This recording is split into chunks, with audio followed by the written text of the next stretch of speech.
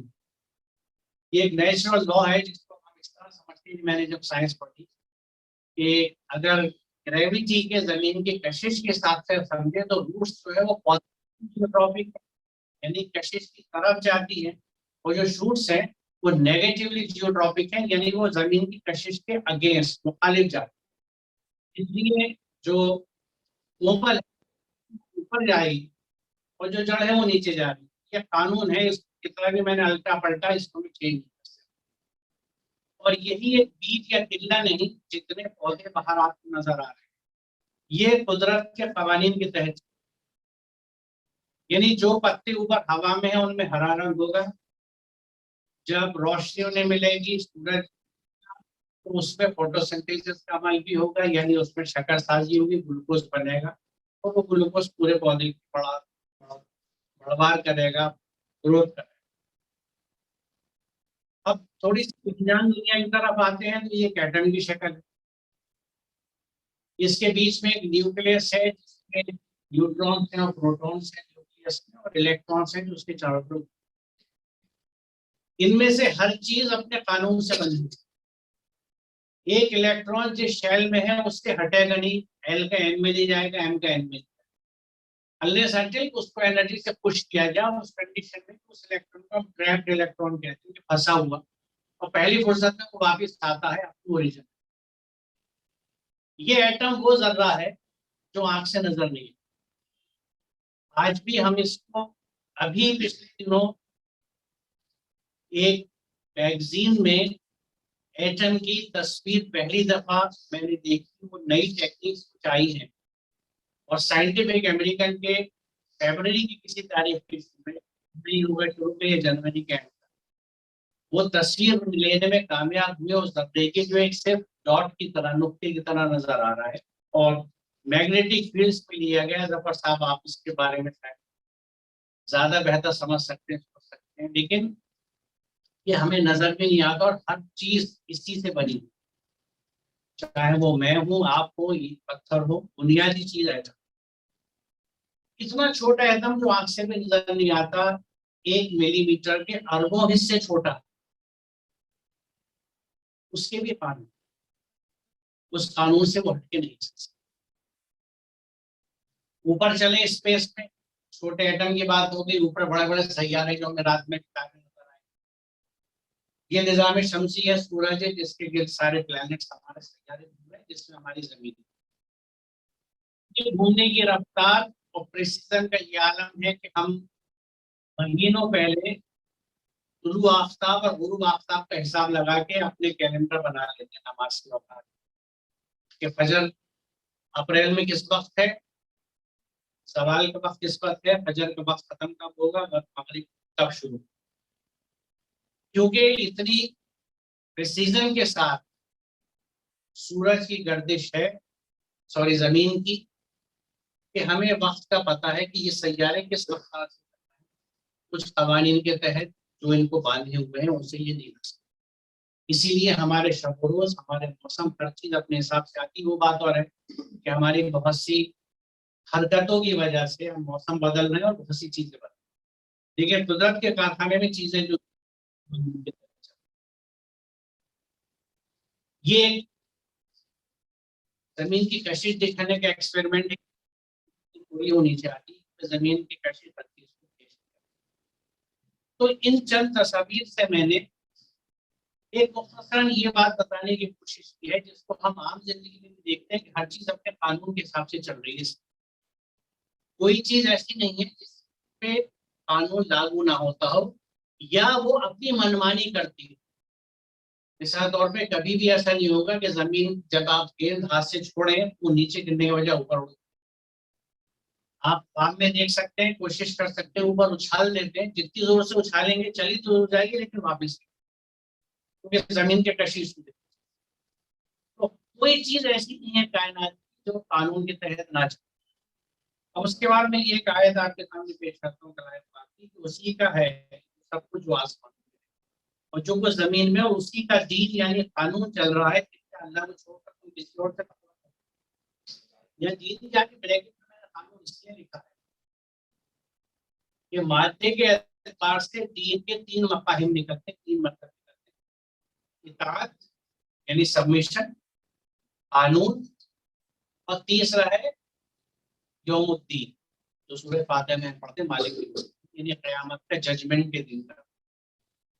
تو دین بطور قانون یہاں استعمال ہو رہا ہے کہ ہر چیز جو کائنات کی ہے زمین میں آسمان میں، اس میں اللہ کا قانون چل رہا ہے۔ یہ پوچھا جا رہا ہے کہ بیٹا تم اللہ کو چھوڑ کے کس طرح سے تقویٰ کرو گے؟ تقویٰ کسے کہتے ہیں کہ اللہ نے جو قانون ہمارے لیے بنائے، جو حکم ہمیں دیا ہے، اس کے حساب سے، یعنی آسان زبان میں تقویٰ یہ ہے کہ جس چیز سے منع کیا ہے وہ نہیں کرنا، اور جس چیز سے کرنے کا حکم اس کو کرنا، حکم جو ہے اس پہ عمل کرنا، جبھی تقوی کے درجے کو حاصل کرنا۔ اس کی وضاحت خاص طور سے کر رہا ہوں کہ جس طرح سے ہمارے دین کا تصور سمٹ گیا، اس طرح تقوی کا تصور بھی سمٹ گیا۔ ہمارے یہاں متقی پرہیزگار کس کو کہا جاتا ہے کہ جو مسجد میں آتے جاتا نظر آئے، نماز پڑھ جانا سے جڑا ہوا ہو، ہم فوراً اس پہ ٹائٹل لگا دیتے ہیں، کیونکہ ہمیں ٹائٹل لگانے کا، خطاب لگانے کا بہت شوق ہے کہ بہت متقی پرہیزگار۔ ہم تقوی کے مطلب کو نہیں سمجھتے، اور کتنے احکامات قرآن کے ادھل ہیں ہمیں پتہ ہی نہیں، تو عمل کہاں سے کریں گے؟ ہمارے لیے قرآن جو ہے اس کے احکامات نماز، روزہ اور زکات، جس کو توفیق ہو وہ حج یا عمرہ، اس سے آگے احکامات ہمیں علم ہی نہیں ہے، عمل کہاں سے؟ سارا مسئلہ۔ تو یہاں یہ اللہ تعالیٰ کہتا ہے کہ کیا تم جب میرے قوانین کو نہیں جانتے، ان پہ عمل نہیں کرتے، تو تم اتباع کس کی کرو، کس کو فالو کرو؟ کیا کوئی اور ہستی ہے، کوئی اور قوانین ہے جس پر تم چل سکتے ہو؟ تھوڑی سی وضاحت اس طور آتی ہے کہ زمین اور آسمانوں میں جس قدر جاندار مخلوقات ہیں، وہ جتنے ملائکہ، سب اللہ کے لیے سجدہ ریز ہے، یعنی they totally submit۔ یہاں سجدے سے مراد یہ جسمانی سجدہ ہی صرف نہیں، اصل چیز یہ ہے کہ they have submitted۔ اس کا ثبوت یہ ہے کہ اگر الیکٹران اپنے قوانین پہ چل رہا ہے تو یہ اس کا سجدہ ہے، اس کا سبمیشن۔ تو سجدہ جو ہے یہ بیسیکلی سبمیشن ہے، جس میں پیشانی کا جھکنا اتنا اہم نہیں ہے جتنا دل کا۔ ہمارا دل، ہمارا نفس کیا ہے، اس کے احکامات کیا ہے، یا ہم اس معنی میں تبدیلی کرتے ہیں، یا ہمارا صرف سجدہ ایسا ہے جو صرف دکھاوا ہے۔ اس لیے دیکھیے سجدے کے اور صلاۃ کے تعلق سے میں دو تھوڑا سے ہٹ کے بات ہے، لیکن چونکہ میں نے کچھ چھڑا جس میں نماز کی ظاہری شکل اور احکام کی صلاۃ کہ سورہ ماؤن میں آپ دیکھیے تو اللہ تعالیٰ مسلمین کے لیے جہنم کا وعدہ کہ فوائل للمصلین الذین هم عن صلاتهم ساہون الذین هم یراؤون وینسون، کہ بس ویل ہے، تباہی ہے ان مصلیوں کے لیے، بے نمازی کی بات نہیں ہے، جو مسلین ہیں، جو اپنی صلاۃ سے غافل، بھولے ہوئے، دکھاوا کرتے ہیں اور دینے کی چیزوں کو روکتے۔ اب یہاں پہ میں اگر اپنے دل کی بات کروں، یہ ہم تو ہم یہ کہہ سکتے ہیں کہ ہم دکھاوے کے لیے نماز نہیں پڑھتے ہیں، اس کو راضی، تو یہ رخ تو صاف ہوا، لیکن اس میں سبسٹینس ہے یا وہ صرف ایک ظاہری شکل ہوگا، ایک رویا کی طرح یا خواب کی طرح جس کی حقیقت اللہ زیرہ یراؤ؟ اس کا جواب ہمیں سورہ طٰہٰ کی آیت نمبر 14 میں ملتا ہے کہ اقیموا الصلاۃ لذکری، صلاۃ کو قائم کرو میرے ذکر کو قائم کرنے کے، تو ذکر، تو بنیادی طور سے نماز جسے ہم کہتے ہیں اس کا مقصد اللہ کے احکامات یعنی پہلے اللہ کے احکامات میری ذات پہ میں ان کی پیروی کروں, میں ان کی اتباع کروں اور اس کے حساب سے اپنی زندگی کو. بیسیکلی نماز کا مقصد جو ہے تاہا 14 دکھائی انداز سے نہیں پڑھی جا رہی ہے. اس کے سورہ ماؤن کیا کہتی ہے کہ صلاۃ کی اصل سے کیونکہ قیام تو ہو ہی نہیں رہا اس کے ساتھ, اللہ کے احکامات کا, قرآن کے احکامات کا قیام وہ تو کچھ لوگوں کو توفیق ہو جاتی ہے تو جو صورتیں پڑھی جاتی ہیں نماز میں کچھ بچوں کو سکھا دیتے ہیں, خود سیکھ لیتے ہیں, ورنہ تو ہمیں یہ بھی نہیں پڑھا پتا کہ جب ہم سورہ فاتحہ میں ایاک نعبد و ایاک نستعین کہتے ہیں تو اس کا مطلب کمٹمنٹ کو ہم بنا سمجھے اللہ سے کہہ رہے ہیں اور کہہ کے باہر نکل رہے اور باہر انہی دھندوں میں لگ گئے جس پہ ہمارے کاروبار, ہمارے معاملات سب کچھ چلتے. اسی طرح بیٹوں کو بیچا جا رہا ہے, بیٹی والا پیسے دے رہا ہے, حال دیے جا رہے ہیں, دھوکے دھڑی کے کاروبار ہو رہے ہیں, 200% کے کاروبار ہو رہے ہیں, اسمارٹنیس کے نام پہ لوگوں کو چونا لگایا جا رہا ہے, گھٹیا اور سستی غلط چیزیں مہنگی بیچی جا رہی ہیں. یہ ساری چیزیں اس کا اس سے کوئی تعلق نہیں ہے کیونکہ میں نے اللہ کا حق ادا کر دیا, بھاگ کے گیا تھا, پہلی دفعہ نماز پڑھ لی, آ گیا, اب اپنے دھندے میں بیٹھ کے اپنے حساب سے ڈھونڈنا. ٹھیک ہے کیوں؟ کیونکہ وہ احکامات ہم تک پہنچے نہیں تو ہمیں ان چیزوں کے بارے میں باہر فرض میں یہ کر رہا تھا کہ جتنے ملائکہ سب اللہ کے لیے سجدہ ریزے ہیں, مکمل ہوتی ہے, ٹوٹلی سبمٹ, تکبر نہیں کرتے, سرکشی نہیں کرتے, نہیں کوئی بغاوت نہیں ہے, ریبیلین نہیں ہے. اپنے رب سے جو ان کو پہلے ڈرتے ہو, جو کچھ کھول دیا جاتا ہے اسی کے مطابق کام کرتے ہیں. میں نے اس کو یوں لکھا ہے, اس کائنات کی ہر چیز اللہ کے احکامات سے چلتی ہے. میں نے کچھ چیزوں کی مثال آپ کو دکھائی کہ دے فالو نیچرل لا, جو قوانین ہیں اللہ کے بنائے ہوئے ان پہ چلتی ہیں سوائے انسان کی, کیونکہ انسان کو نفس اس کو چوائس ہے, اس کی چوائس اس چیز کی ہے کہ وہ چاہے اللہ کے احکامات پہ چلائے چاہے اپنی مرضی سے زندگی گزارے. وہی چوائس ہے کہ وحی کی اتباع کیجیے یا ہوا کی اتباع کیجیے, اپنی خواہشات کی اتباع کیجیے, وحی کی اتباع کیجیے. اگر وحی کی اتباع کرنے کی نیت ہے تو وحی کہاں ہے؟ اللہ کے پورے احکامات قرآن میں. جس وقت حضرت آدم کو قرون کی جمعیت کو زمین پہ بھیجا جا رہا تھا, سورہ بقرہ کی شروع آیت ہے جس میں بات اس میں لی گئی ہے, تو اللہ تعالیٰ نے کہا کیا تمہارے پاس جب کوئی ہدایت میرے پاس سے پہنچے تو جو وہ اس کی اتباع کرے گا, اس کو فالو کرے گا, اس کے لیے کسی رنج اور تو جو ہدایت آئی ہے, کتاب ہدایت آئی تو میں نے قرآن اس کی اتباع کی بات ہے, اس کو فالو کرنا ہے اس پر. اور جب ہم کسی چیز کی اتباع کرنا چاہتے ہیں, اس پر عمل کرنا چاہتے ہیں, تو پہلی چیز اس کا سمجھ. جب ہم سمجھیں گے نہیں تو اس سے واقف نہیں ہوں گے. تو یہاں یہ بات دیکھیں کہ ہمارے اوپر یہ بات اللہ تعالیٰ کھول کے بتا رہا ہے کہ اس کائنات کی ہر چیز اللہ کے احکام کے ساتھ جو کچھ حکم دیا جاتا ہے اس کے حساب سے کام کرتی ہے. لہٰذا ہمارے لیے کیا بات کہی گئی ہے, یہ جو قصص کی 85 آیت ہے کہ ان الذی فرض علیک القرآن, کہ جب تک میں نے قرآن سمجھنا نہیں شروع کیا تو مجھے کسی نے نہیں, مجھے جو بچپن سے فرائض بتائے گئے تو ان میں قرآن کا نام کہیں نہیں تھا. 5 جو فرائض بتائے گئے تھے جیسے میں نے ابھی آپ کو بتایا, وہ توحید, نماز, روزہ, زکوٰۃ, حج. یہ آیت کھل کے کہہ رہی ہے فرض علیک القرآن, تیرے اوپر قرآن فرض. رونگٹے کھڑے کرنے والی آیت ہے کہ قرآن مجھ پہ فرض ہے, مجھے یہ نہیں پتا اس پہ لکھا ہوا کیا ہے, تمہیں کیا. اگر ہم اسے سوچ سکتے ہیں اور ہمارے ذہن جو ہے وہ بلڈ نہیں ہے یا دھندلے نہیں ہیں, تو یہ آیت بات ایک ہی ایک آیت چشم کشا ہے, آنکھیں کھولنے والی ہے, ہلا دینے والی ہے کہ قرآن مجھ پہ فرض ہے. دیکھیے نماز ہم پہ فرض ہے, ہم کتنا اہتمام کرتے ہیں, کپڑے صاف رکھیں گے, طہارت کا اہتمام پورا, وقت سے جائیں گے, وضو کریں گے, دلجوئی کے ساتھ نماز ادا کریں گے کیونکہ فرض ہے.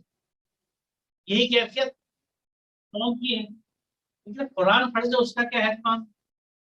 آج بھی بچے کو جس طرح سے قرآن پڑھائے جا رہے ہیں, اس کو ناظرہ کہتے ہیں, اس میں اسے قرآن کے حروف سے انٹروڈیوس کیا جائے, قرآن سمجھانے کی کوئی کوشش نہیں ہوتی. اور اس کو بھی کہیں پہ بسم اللہ کے نام سے نہیں فنکشن ہوتے کہ بچے کی بسم اللہ کا کھانا کھا لینا. اور اسی طرح جب اپنے حساب سے ہم سمجھتے ہیں کہ قرآن پڑھ لیا بچے نے تو پھر ایک فنکشن کھانا ہوتا ہے. قرآن تو